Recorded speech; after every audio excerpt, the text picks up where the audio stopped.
Flowers mobile आपण मानक मो यूट्यूब चैनल मिनी गार्डन को बहुत बहुत स्वागत। जदि चैनल को प्रथम थर पर देखुं सब्सक्राइब करने को जमार भूलिए ना। तेज चलते आरंभ करवा आज वीडियो।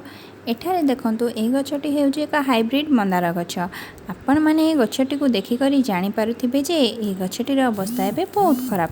ना एथिरे भल डाल अच्छी ना एथिरे पत्र कौणी, उल्टा सबु पत्र रंग पूरापूरी फिका हो जाइए। एमती कहीं होइची किपरि होइची वीडियोटी को स्किप न करी देखंतु जानीपारे। जदि आपण मानक मध्य भी किसी जनक प्लांट एपरी भाव देखा जाउची तेबे ए वीडियोटी को देखंतु आ मु किपरि गछ को संपूर्ण ठीक करी ताहा मध्य जानीपारे। आपण गछर मध्य अप्लाई करी गछटी को पुणी थरे ठीक करि पारिबे। मु किछि दिन तले ए गछर माटी ऊपर काढ़ी से फंगस अटैक करथिला तो मु एंटी फंगिसाइड पाउडर यूज करथिली, तथापि ए गछ ठीक होई नथिला। तो मु बहुत चिंतारे थिली कि वर्षा हेउची किंतु गछ ग्रो हेउने। तो आज मु डिसाइड कली जे आज ही ए गछ को रिपोर्ट करिवि बोली। तेबे एठारे एक टूल साहाय्य हल्का हल्का करी माटी काढ़िली। आपण एठारे व्हाइट कलर टिके टिके फंगस देखि पारुथिबे। तापरे ए गछ को संपूर्ण रूपे काढ़ी देउ अछि। ये कौन गछर चेर पूरापूरी गोटे जगार ही गंठी हो जाइए। ओहो एबे बुझिली रूट रट हेबार कारण होउची ए प्लास्टिक कप। ए प्लास्टिक कप प्रायतः ग्राफ्टेड प्लांट रे नर्सरी रे करे जाय थाए।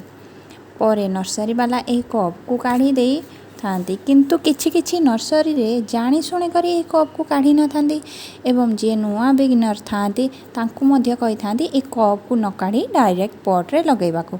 फलस्वरूप किछि दिन ग्रो होई गछटी पर धीरे धीरे मरिबाकू लागि थाए, जहा द्वारा बिगिनर माने हुए तो निराश होई गछ किणंती नाही अथवा नर्सरी रो पुणी थरे गछ किणी थांती, तो तांकर ही लाभ होई थाए। मु एठारे समस्त नर्सरी वाला कि ऑनलाइन सेलर को कहू नाही, बरम एहीपरि जो नर्सरी वाले करूछंदी तांकु कहूअछि एवं रिक्वेस्ट मध्य करूछि कि एपरि भावे जानी शुणी करंतु नाही। आपण माने मध्य गछ किणी सारिबा परे ए कप आग चेक करंतु, देन रिपोर्ट करंतु। कप लागितले ताकू जेकोनसी कटर अथवा मोटा कैंची रे काढ़ी दियंतु, देन गछ लगांतु। एबे एठारे मु एक कटर साहाय्य रे ए कपटी को काटू अच्छी। यह बेसी हार्ड होई न थाए, सहजरे कटि जाय थाए। मु आपण कपटी को बाहर करी देई देन गछ को देखाऊ अच्छी। तथापि गछटीर चेर रे बहुत व्हाइट फंगस लागी करी अच्छी। यहाँ पर गछटी को नहीं भल पानी रे गोटे 2 मिनट रखी भल भाव में धोईदेवा। देन यहाँ पर एक मग रे किछि पानी नबा, सेथिरे एंटी फंगिसाइड पाउडर मिक्स करबा। मो एठारे साफ्र एंटी फंगिसाइड पाउडर यूज करूछि। 2 चिमुटा पाउडर यथेष्ट अटे।